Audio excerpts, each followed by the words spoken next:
Assalamualaikum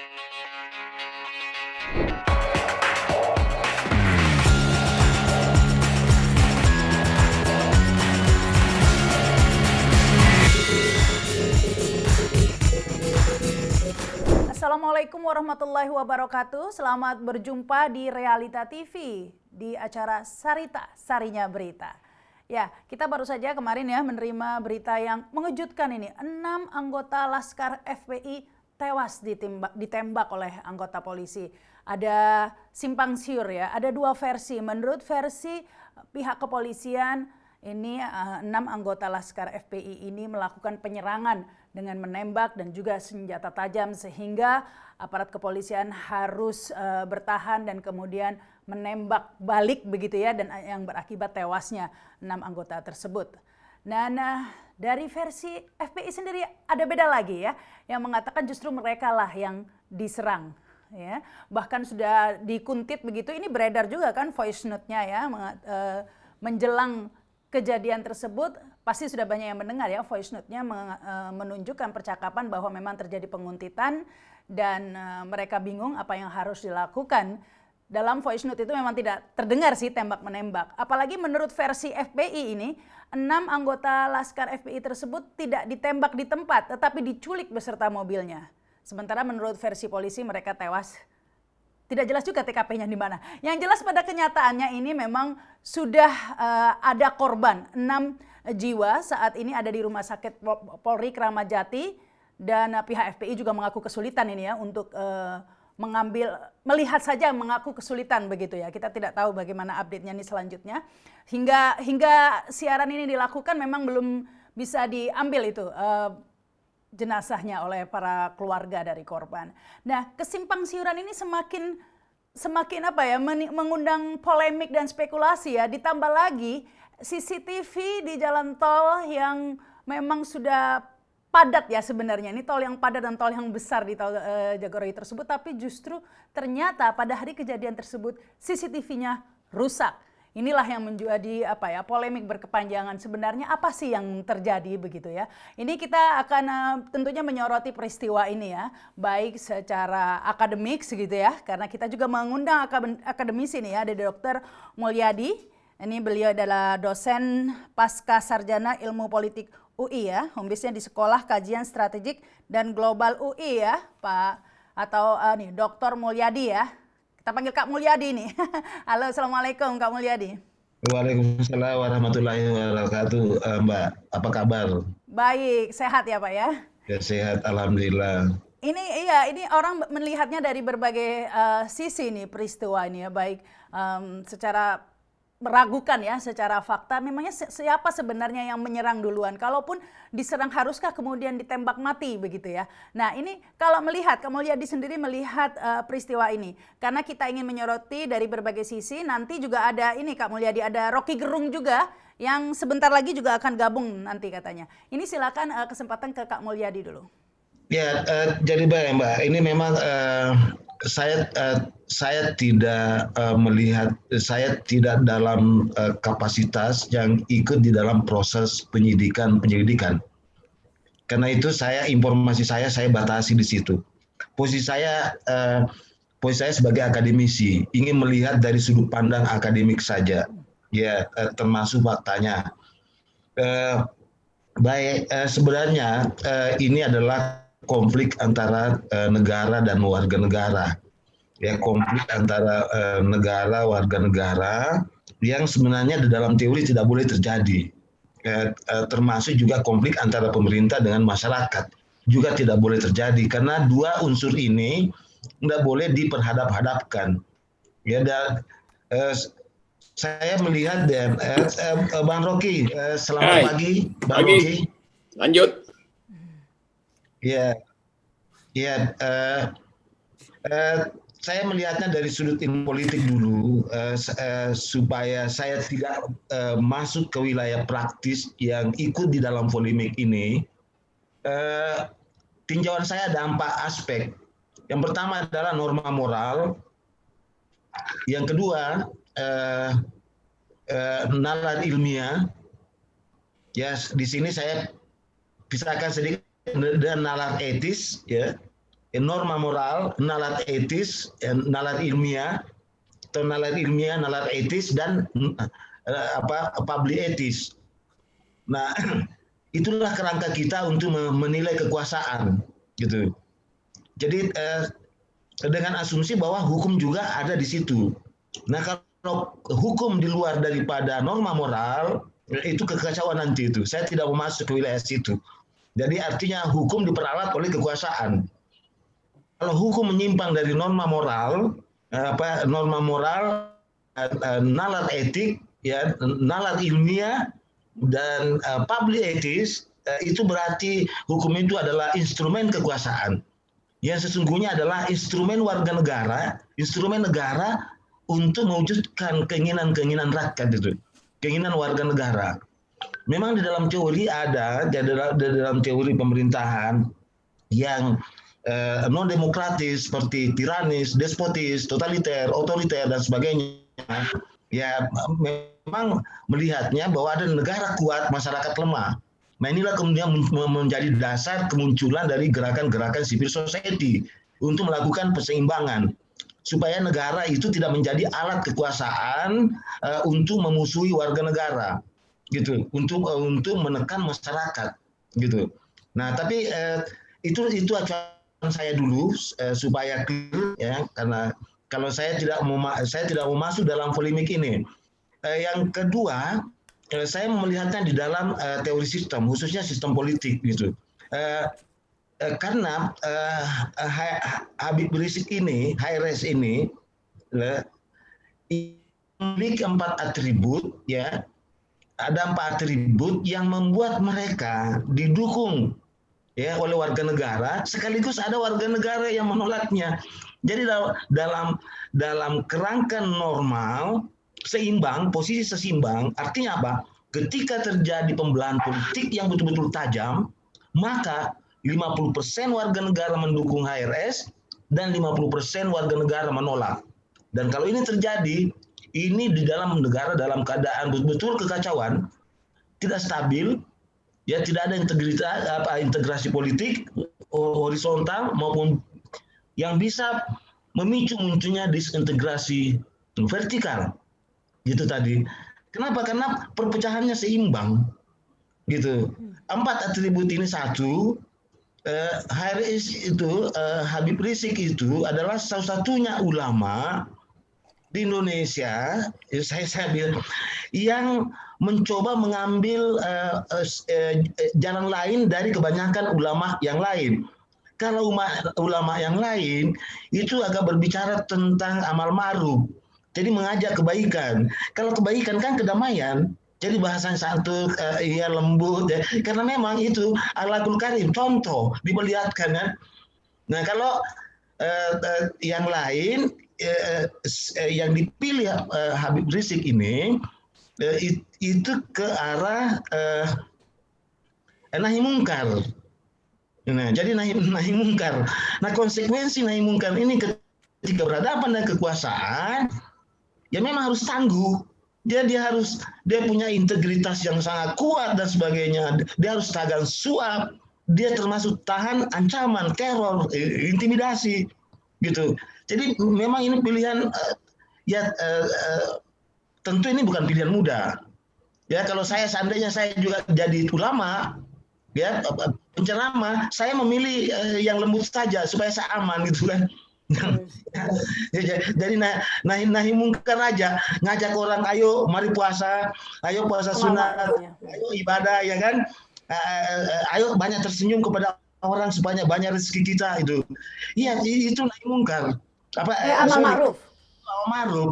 Tapi kalau nahi mungkar, itu tidak boleh ada narkoba, tidak boleh ada pelacuran, tidak boleh ada minuman keras, karena itu bisa menjadi alat politik melemahkan negara ini. Nah, kalau begitu, itu tidak banyak ulama yang mau ngomong seperti itu, ya, karena biasanya melibatkan aktor yang punya jaringan yang kuat, itu kan. Kira-kira begitu. Itu atribut pertama. Kedua? Atribut kedua, jadi ini juga atribut kedua ini, dia salah-satunya ulama yang berada di dalam infrastruktur politik yang agak tegas. infrastruktur politik adalah kelompok kepentingan. Jadi saya tidak itu kelompok kepentingan di dalam teori politik adalah infrastruktur politik. Nah, kelompok kepentingan ini secara umum itu ada 3, ada civil society, ada social society, ada political society, ada economic society. Nah, Habib Rizik dia mencoba membangun ormas LSM sekaligus memimpin yang menggabungkan tiga-tiganya. Dia hajar semua itu. Dia kritik semua, dia persoalkan semua yang menyangkut masalah kekuasaan, ya masalah ekonomi, menyangkut masalah pemberdayaan. Karena itu FPI ya jangan heran kemudian kalau kita lihat ada bencana dia turun. Ya karena itu social society. Tapi kalau ada kekuasaan yang menyimpang dia teriak, itu political society itu. Ya, tapi secara umum orang mengenalnya saja civil society, pemberdayaan. Tapi dalam teori itu teori kelompok kepentingan. Dan dalam sistem politik kadang ya ormas ini LSM ini lebih dipercaya oleh masyarakat ketimbang partai politik dan media massa, gitu. Jadi empat infrastruktur politik. Pertama partai politik, yang kedua kelompok kepentingan, orang bilang LSM, NGO, yang ketiga media, yang keempat elit ini kadang ormas itu LSM itu yang lebih diminati oleh masyarakat. Lebih ketika partai politik tidak efektif menjalankan fungsi-fungsi politik, ya input politik seperti sosialisasi politik, rekrutmen politik, agregasi, artikulasi kepentingan, artikulasi politik, ini kelompok ini banyak simpati. Nah, FPI ya yang dipimpin oleh Habib dia berada di situ. Baik. Jadi saya mau mengatakan bahwa sebenarnya FPI ini lebih besar daripada partai politik tertentu, gitu. Pengaruhnya terhadap masyarakat, dukungannya. Banyak partai politik ikut dalam pemilu tapi mendapat simpati. Dia posisinya sama loh ya di dalam infrastruktur politik. Yang ketiga, Habib ini diyakini oleh sebagian besar umat Islam bahwa dia adalah keturunan Rasulullah, keturunan ini. Nah, bagian daripada keturunan Rasulullah, dan orang yang selalu umat Islam yang mengharapkan kebaikan, dia menganggap keturunan Rasulullah itu baik semua. Kan ada yang mengatakan, anak Nabi tidak mutlak jadi Nabi. Keluarga Nabi ada juga jadi Nabi. Saya tidak mau masuk ke polemik itu. Tapi saya mau mengatakan bahwa setiap umat Islam yang melakukan salat pasti dia memuliakan Muhammad dan keluarganya, Rasul Muhammad dan keluarganya. Itu ada di dalam tahiyat itu, Rasulullah dan keluarganya didoakan. Nah, apakah definisi keluarga masuk ke situ sampai ke bawah atau tidak? Tapi yang jelas saya mau katakan gini. Dia adalah sekaligus dia adalah keturunan dipercaya keturunan Rasulullah yang oleh keturunan yang lain dia ditempatkan sebagai sentral. Karena tidak banyak tadi ulama-ulama keturunan Rasulullah, Habib yang lain dia lebih memilih amar ma'ruf, bukan nahi mungkar itu tadi. Jadi dia memilih sehingga dia mendapat posisi tersendiri. Yang keempat ini yang terakhir Kak Mulyadi adalah dia adalah oposisi loyal.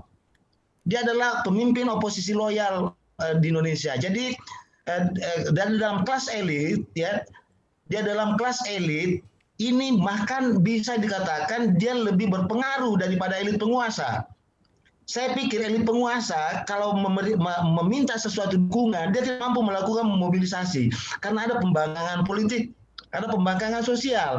Tapi kalau elit pengaruh itu tidak ada, dia simpati. Nah seperti tadi, mungkin tidak banyak yang menyangka kalau penjemputannya seperti itu.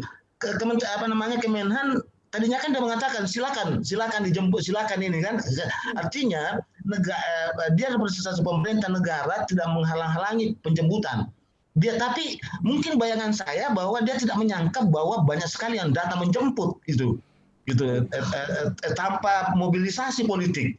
Mungkin yang lain bisa melakukan mobilisasi, tapi mungkin dengan cara suap politik, mungkin dikasih uang lah, transport lah, makanan lah, apa sebagainya. Nah ini saya lihat amati di situ, Ya, saya sendiri tidak nyangka sebanyak itu ya, penjemputannya seperti itu. Dan itu indikator saya mengatakan bahwa dia adalah elit, ya, pemimpin elit politik, oposisi loyal. Ya, yang tadinya Prabowo itu diharapkan ada di situ. Ya, karena Prabowo berada di elit tandingan, berhadapan mau mengambil kekuasaan, menjadi elit penguasa, tapi dia gagal. Nah, kegagalan ini oleh sebagian warga negara yang melakukan kritik terhadap mengontrol kekuasaan itu diharapkan pindah ke Prabowo. Tapi Prabowo tidak bersedia menjadi oposisi loyal. Hanya dia bergabung pemerintahan. Nah, tidak ada alternatif lain tokoh yang ada di sini. Disitulah, nah, 4 atribut ini menjadi dasar warga negara untuk bersimpati, untuk mendukung. Ya tentu lawannya juga begitu.